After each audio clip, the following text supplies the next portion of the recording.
So we have a brief announcement about what is called the UAE Blue Pact. And indeed, this is something that has been put together at this point in time, an initiative that we're all finding a little bit out about for the very first time, in fact. And I know you will be too. And we have with us Frédéric Degré from NOAA Regen, who is responsible for putting this idea together.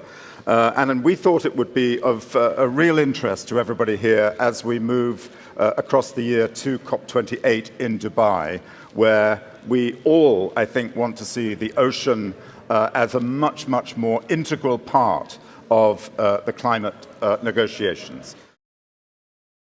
We're going to have a video first from the UAE. We're going to have Josiana Sadaka, who is the CEO of Blue Carbon LLC in Dubai and representing the Sheikh Al Maktoum of Dubai, just to have a brief video introduction from the UAE.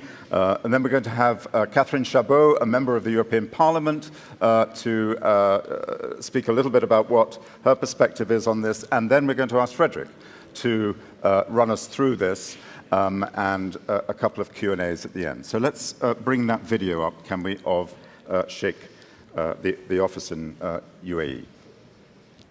Ladies and gentlemen, we find ourselves at a pivotal time in history as the world is drastically lagging behind. Net zero commitments must be backed by immediate steps and credible actions to tackle climate change. Allow me to introduce myself. I'm Josiane Sadaka, CEO of Blue Carbon, a subsidiary of the private office of His Highness Sheikh Ahmed Al Maktoum, a ruling member of the Dubai royal family. Blue Carbon was formed to create environmental assets, nature-based solutions, and register carbon removal projects under Article 6 of the Paris Agreement. We act as accelerators and investment vehicles that fulfill sustainable targets and ensures economic circularity. We firmly believe that there's a huge potential to safeguard these natural resources and pleased to find strategic international partners that share the same vision. In partnership with NOAA Regen, we have been working on the framework under which we are developing the UAE Blue Pact, a multilateral agreement for the promotion of ocean regeneration to be signed by many esteemed players and governments at the end of COP in the UAE. We have invited the UAE government and the UAE Ministry of Climate Change and Environment to endorse the UAE Blue Pact initiative. Blue Carbon and His Highness Sheikh Ahmed Al Maktoum are fully committed to onboard esteemed strategic partners and countries in the region, as well as Africa and the Blue Pact, through our bilateral relationships to adopt, support, and actively participate in this nations-driven initiative. In order to step up real efforts, we need everyone's commitment and have coordinating entities to draft the pact and communicate it on a global level. The UAE has been a front runner in promoting the awareness about mangroves and blue carbon, with more than 600 billion dirhams worth of clean and renewable energy investment planned over the next 3 decades to support efforts to mitigate climate change. We are delighted to host the UAE Blue Pact signing ceremony that will take place at COP28 in Dubai. And we're honored to invite you to join, co-design, and coordinate these ambitious initiatives. Together, we can make a difference. Thank you. Je me suis laissé dire que Dubaï avait décidé que la COP28 serait une Blue COP. Alors une question, est-ce que l'Union européenne va s'associer à cette initiative?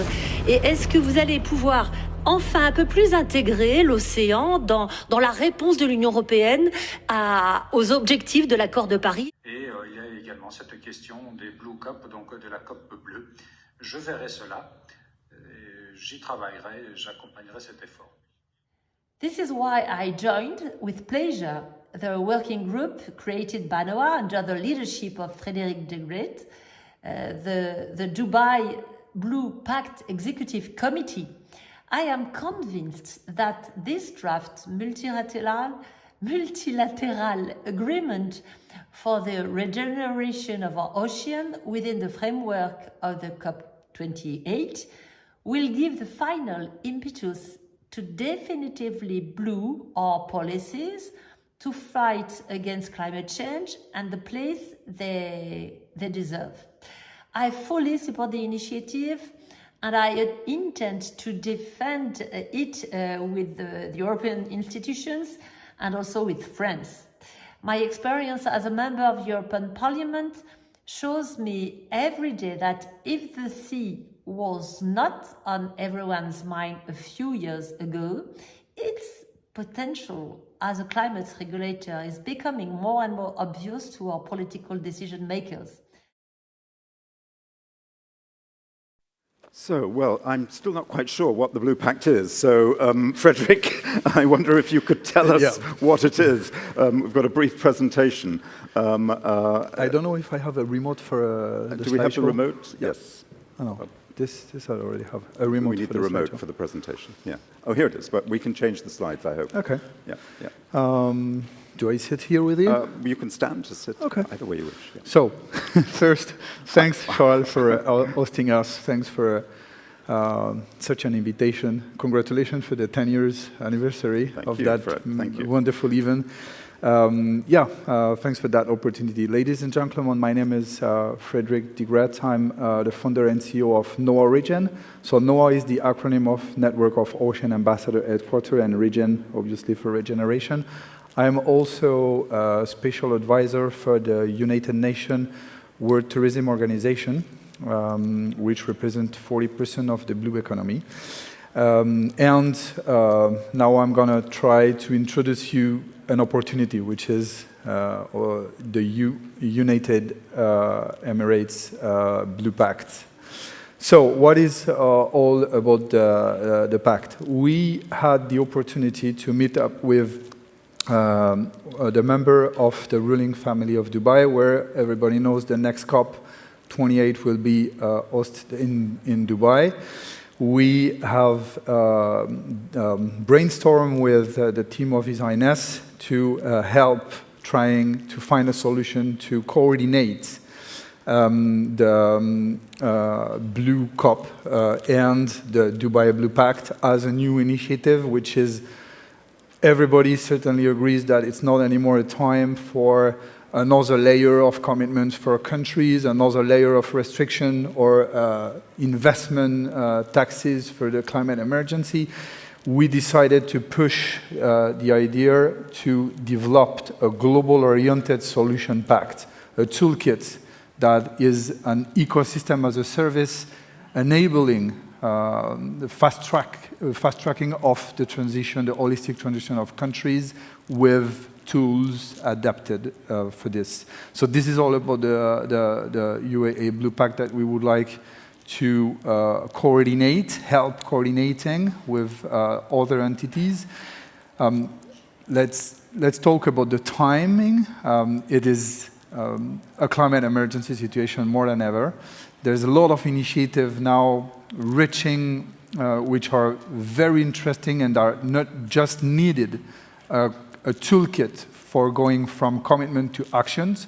So here again, the Dubai Blue Pact, the UAE Blue Pact is all about bringing those tools to go from commitments to action.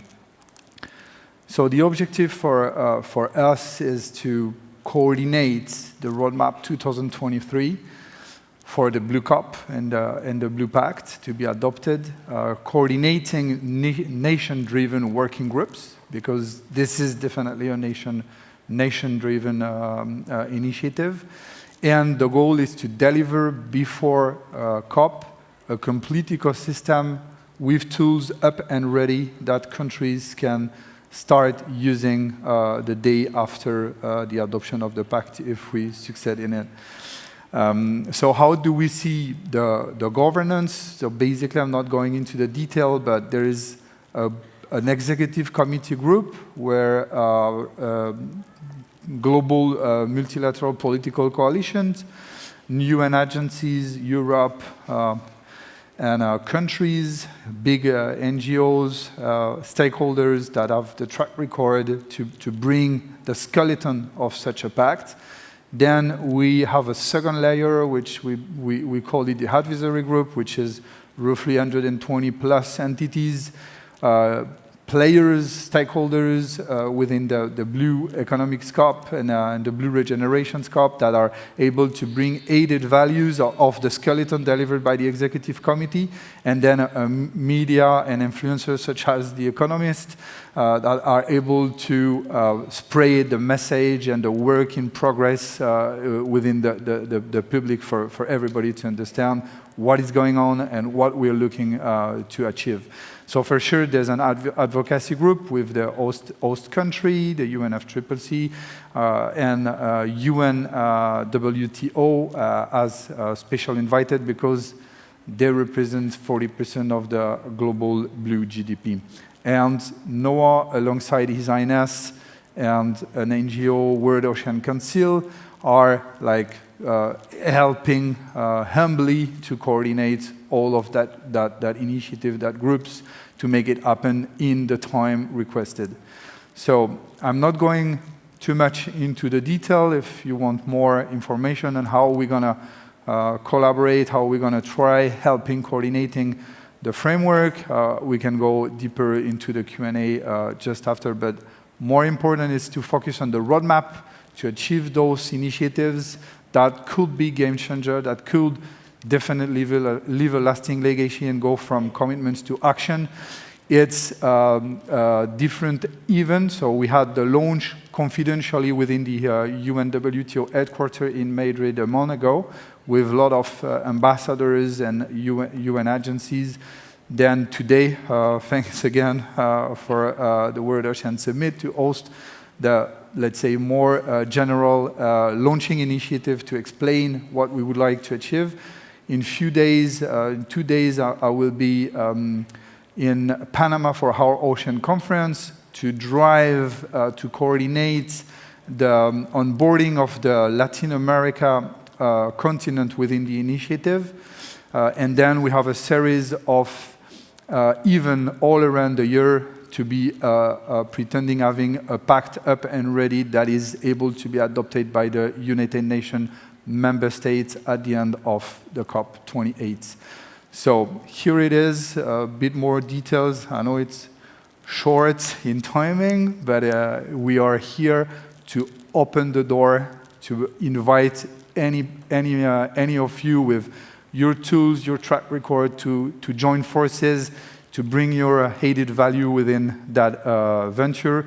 And if we do it properly, we can have something solid to make a difference once forever at the end of the year.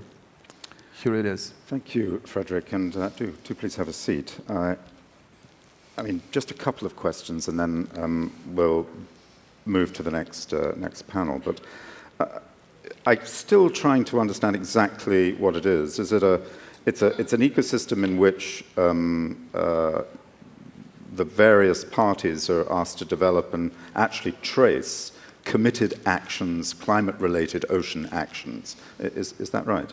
Yeah. As you know, COPs are all about negotiation. Yeah. There's a big room for negotiation where head of states are there trying to find the best commitment, the best way to take action. Most of the time, it's not adapted to the reality of the climate emergency.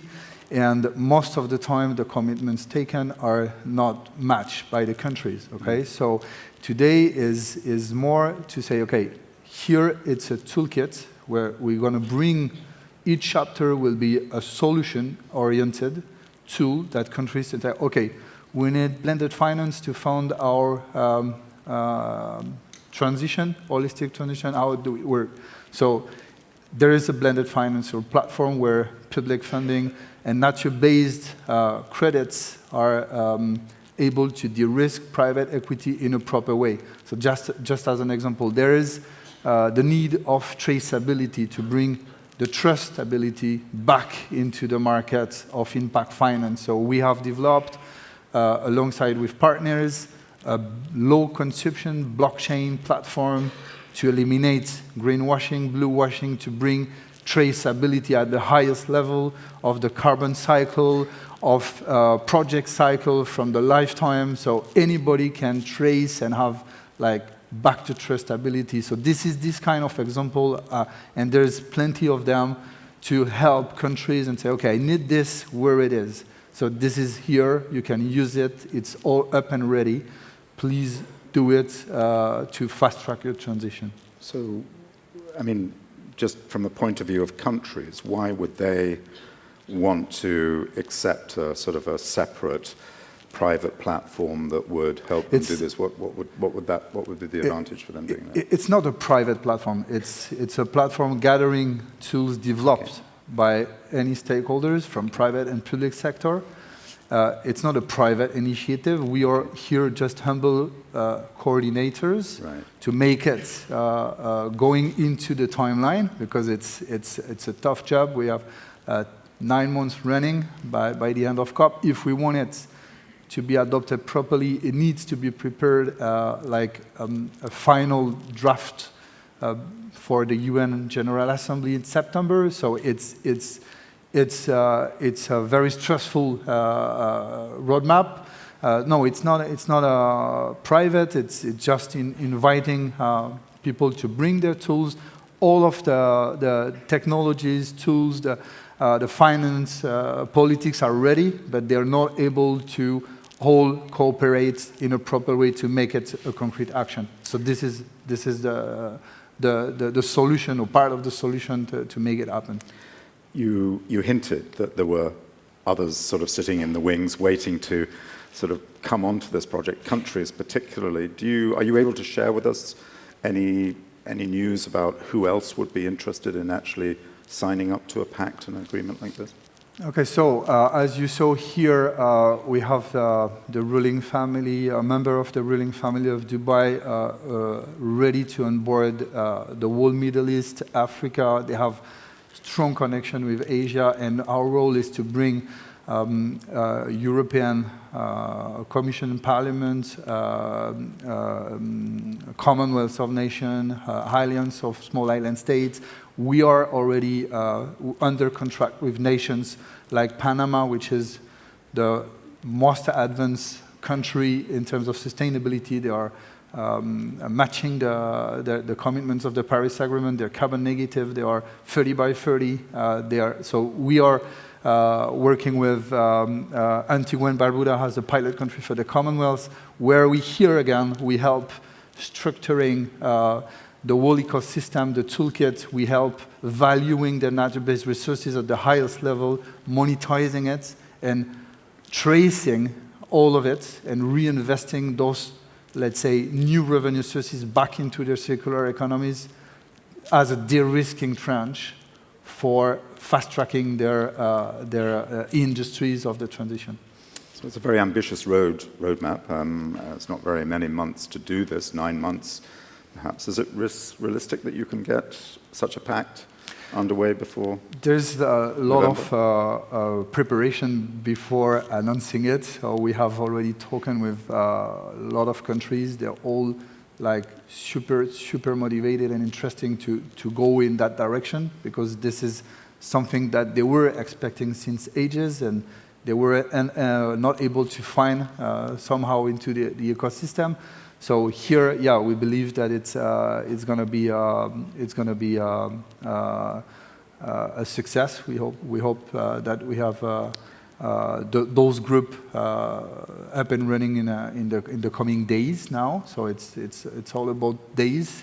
And as you saw into the roadmap, I'm flying in 2 days in Panama for our oceans, where Panama will somehow lead the Latin America continent to join forces and to be part of that pact, because they are a big continent for nature-based solutions. So yeah, I think it's all on track, and it's somehow the last chance for humanity, or one of the last chance for humanity. Well, Frederic, thank you for sharing that with us, and I wish you a good journey to Panama and to the next announcement that you're going to make. I think if you want to have a further word with Frederic, and he'll be outside, I think, for a short while before he heads on the plane to Panama. But an interesting initiative, and thank you for sharing it with us. Thank you, Shora.